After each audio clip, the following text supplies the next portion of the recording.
रामफलबिल दखरा एबसुनि हेफाजाबाव रामफलबिल दखरा गेलेमु आफादा हिन्जावसा आरो हौवासाफोरनि जोलुर फोरोंथाय मावबादा बेखेवदों। कक्राझार जिल्लानि सिङाव थानाय रामफलबिल ओनसोलनि रुपनाथ ब्रह्म गोसोखां फोथाराव रामफलबिल दखरा दुलाराय बर' फरायसा आफादनि हेफाजाबाव रामफलबिल दखरा गेलेमु आफादा हिन्जावसा आरो हौवासाफोरनि जोलुर फोरोंथाय मावबादा बेखेवनाय हाबाफारि खुंफुंदों। दिनैनि बे हाबाफारियाव आलासि महरै बाहागो लाफैनायजों लोगोसे बेखेवनानै होयो कक्राझार जिल्ला एबसुनि आफादगिरि कृपेश दैमारी बिथाङा लोगोसे रामफलबिल गुदि बर' थुनलाइ आफादनि बोसोनगिरि दुलाल चन्द्र ब्रह्म बिथांमोनजों लोगोसे ओनसोलनिनो गोबां दैदेनगिरि बिथांमोनहाबो बे हाबाफारियाव बाहागो लानायखौ नुनो मोननाय जादों। लोगोसे बे हाबाफारिजों लोब्बा लाखिनानै खौरांगिरिफोरनि सिगाङाव कक्राझार जिल्ला एबसुनि आफादगिरि कृपेश दैमारी आरो रामफलबिल दखरा एबसुनि आफादगिरि जहर ब्रह्म बिथांमोनहा मा बुंदों फै बे समाव मिथिना लानि। गिबियावनो आङो रामफलबिल दखरा दुलाराय बर' फरायसा आफादनि आफादगिरि गाहाय नेहाथारि आरो गासै दैदेनगिरि रामफलबिल दखरा गेलेमु आफादनि गासै आफादगिरि गाहाय नेहाथारि आरो सोद्रोमा बिथांमोननिसिम आं गिबियावनो गाहाम हामलायथि बावहरदों। दिनैनि जे बेवहाय दिनैनि अक्ट'निफ्राय जागायनानै जे जोलुर मावबादा बे हाबाफारिखौ बेखेवनो थाखाय हांख्रायहरनाय लेखा आं दिनै नोंथांमोननि चेनेलनि गेजेरजों बे बाथ्राखौनो फोरमायनो लुबैदों।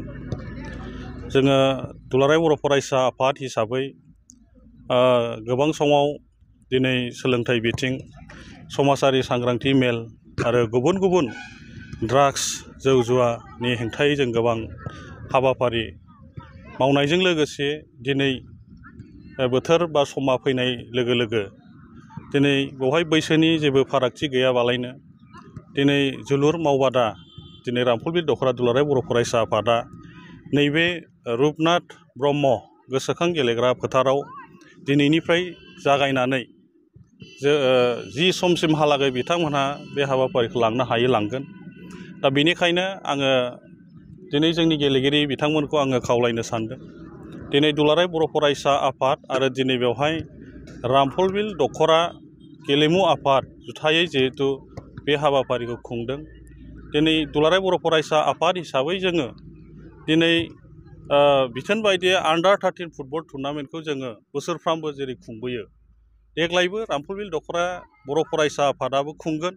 नाथायबा देग्लाय एसे आलादा हिसाबै खुनु बेवहाय बैसोनि फारागथि गैयाबालायनो देग्लाय बिथांमोनहा जि मावबादाखौ खुंफुंदों बिनि थाखाय जोङो जिल्ला एबसु हिसाबै दखरा आफादखौ जोङो साबायखर बावनांगोन। मानोना जोंनि फरायसाफोरखौ जों सोलोंथाइ बिथिं जेरै गुन गोनां सोलोंथाइ होनो हायो बेबायदि गोबां समाव जों हाबाफारि मावबोबाय आरो दिनै जे गेलेनाय बिथिं जोङो दिनै बोरै जोंनि साफ्रोमबो गेलेगिरिफोरखौ मोजां गेलेगिरि रोंखा राखा राफोद गेलेगिरि हिसाबै जों खालामनो हायो।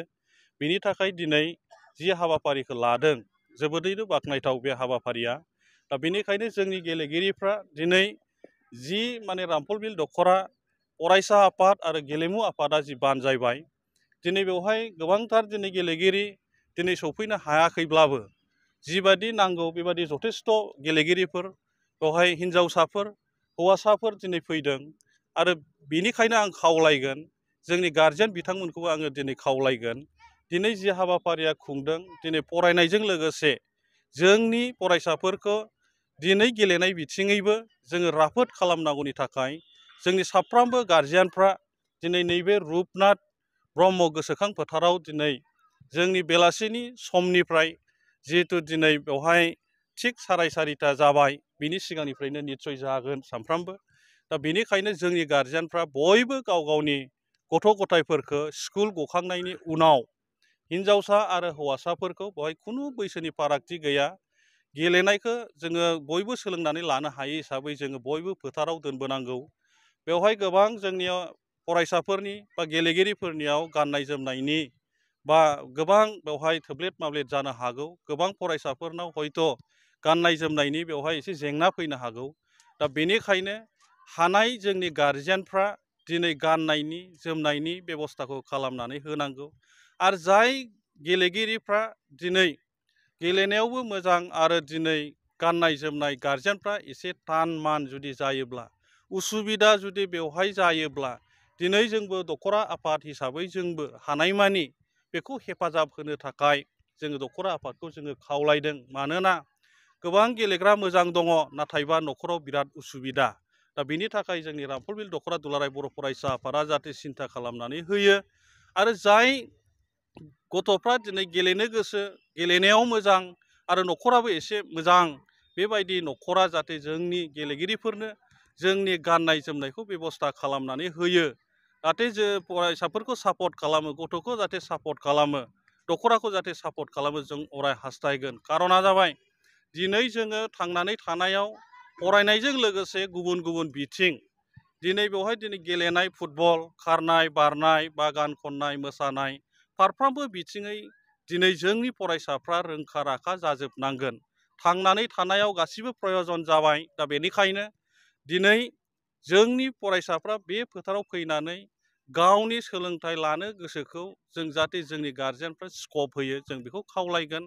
आरो दिनै जों बेखौनो फोरमायगोन दिनै लाइमोनफोर जोंनि फरायसाफ्रा दिनै ड्राग्स सोबनाय दिनै निसा लानायाव गोबां बेस्थ' जानानै दङ।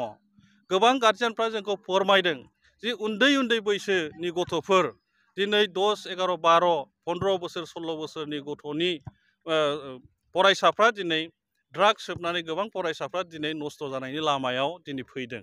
दा बेनिखायनो दिनै जोङो दुलाराय बर' फरायसा आफाद हिसाबै जोङो जेरावबो जोङो बुंबोबाय थादों जाहाथे जोंनि फरायसाफ्रा ड्राग्स सोबनायनिफ्राय जानगाराव थायो, निसा लानायनिफ्राय गोजानाव थायो। बे बाथ्राखौ जोङो दिनै मेल मिटिं सावरायबोदों, गार्जेनफोरजों जों सावरायदों, स्कुलाव थांनानै जोङो फरायसाफोरजों जोङो सावरायदों। अब्लाबो जोङो नांगौ बायदि जों खालामनो हायाखै। दा बेनिखायनो दिनै जोंनि फरायसाफोरखौ स्कुलाव थांनानै फैखांनायनि उनाव जोंनि नैबे गेलेनाय बिथिङावबो बेस्थ' दोननो थाखाय बा गुबुन गुबुन बिथिङाव बेस्थ' दोननो थाखाय जोङो बयबो नाजानांगोन। जाहाथे जोंनि लाइमोनफ्रा ड्राग्स सोबनायनिफ्राय जानगाराव थायो, गावनि गोग्गो देहाखौ लानानै थांनानै थानायाव हारि दानायाव जों साफ्रोमबो जोङो जाहाथे जों स्कप लानो हायो आरो हारिनि थाखाय जों बयबो बावसोमनो हायो।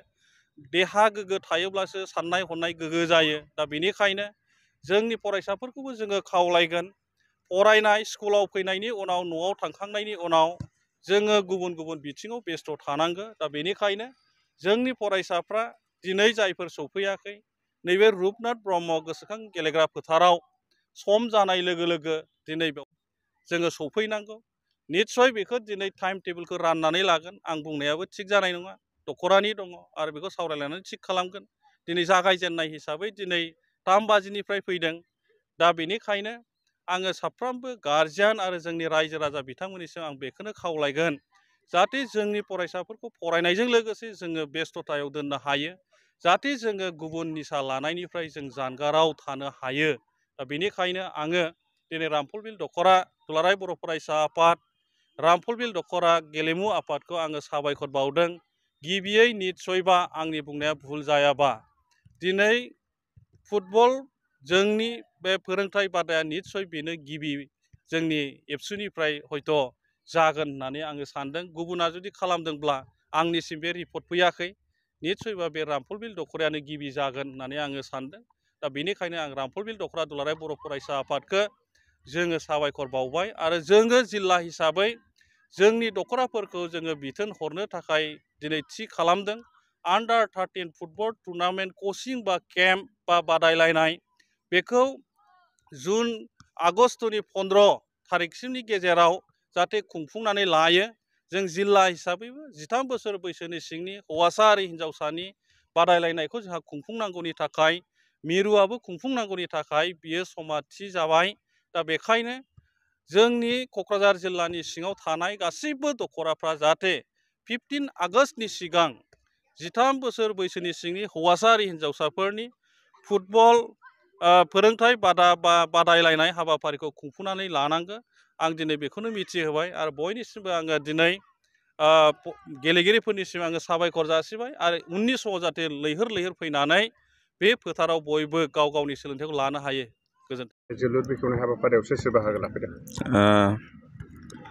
दिनैहाय जे जोङो रामफलबिल दख'रा दुलाराय बर' फरायसा आफाद लोगोसे रामफलबिल दख'रा गेलेमु आफाद जे जुथायैहाय जे जोङो मोनसे जोलुर बादायलायनाय फोरोंथाइ मावबादा बेखौ जोङो दिनैनिफ्राय नैबे रुपनाल ब्रह्म गोसोखां फोथारावहाय जोङो दिनै जागायनो थाखाय आखायाव लाबाय। दा बे हिसाबैहाय दिनै बे गेलेनायखौ बा मावबादा फोरोंथाइ मावबादाखौ बेखेवनानै होफैनो थाखाय जोङो दिनै क'क्राझार जिल्ला दुलाराय बर' फरायसा आफादनि आफादगिरि सार कृपेश दैमारि जे बिथांखौहाय जोङो लेंहरदों आरो बिथाङा बे हिसाबैहाय दिनै जोंनि बे जोलुर जे फोरोंथाइ मावबादा बेखौ बिथाङा दिनै बेखेवनानै होलांबाय। आङो साबायखर बावदों बिथाङा फैनानै जे जोंखौ मदद होफैनानै जे जोंनि दख'रा आफाद आरो गेलेमु आफादनि जे हाबाफारिखौ मोजाङै मोजां मावफुंनानै होलांबाय। दा दिनै जोङो रामफलबिल दख'रा दुलाराय बर' फरायसा आफाद आरो गेलेमु आफादा जोङो गुबुन गुबुन बोसोरावबो बेबायदि मावबादाफोरखौ जोङो खुंबोबाय थानाय जाखायो आरो देग्लायबो बे हिसाबै जोङो दिनैनिफ्राय जागायबाय। जोंनि उद्दिस'आ बेल' जे जोङो जोंनि फरायसा फरायसुलिफोरखौ लेखा फरायनायजों लोगोसे जोङो फारफ्रोमबो बिथिङाव जोङो गेलेनाय बिथिङावबो जोंनि फरायसा फरायसुलिफ्रा गोसो होनांगौ। दा गेलेनायजोंबो जे जोंनि फरायसा फरायसुलिफ्रा गाव गावनि लाइफ केरियार बेखौ दानो हायो बेखौ जों मिथिगौ। आरो बेजों लोगोसे गेलेनायजों लोगोसे गाव गावनि जे देहायाबो मोनसे स्ट्रं माने गोग्गो बेवहाय लाखिनो हायो। दा बे जिनिस दा दिनै दुलाराय बर' फरायसा आफादा जोङो गेलेनायजों लोगोसे मोनफ्रोमबो गुबुन गुबुन बिथिंखौ लानानै जोङो खामानि मावबाय थायो। जेरै जोङो कालसारनि सोमोन्दैबो जोङो गोबां हाबाफारि लायो। राव थुनलाइ हारिमु फोथांनायनि गोबां बिथिंफोरखौ लानानै जोङो खामानि मावो। दा बे मोनफ्रोमबो बिथिंखौ जे लानानै जोङो खामानि मावबाय थादों आरो बेनि उद्दिस'आ जाहैबाय जों जोंनि बर' माहारिखौ जे जौगाहोनांगौब्ला जे जोङो जोंनि बर' लाइमोनफ्रा फारफ्रोमबो बिथिङाव जौगानांगोन। बे थांखि आरो नोजोरखौ लानानै दिनैहाय जोङो बे जोलुर जे गेलेनाय बेखौ जोङो फोरोंथाइ होनो थाखाय दिनै बेयाव उन्दै उन्दै फंबाय बिनानावमोनखौ जोङो बेयाव ज' खालामनानै दिनै फोरोंनो थाखाय सिगांदों।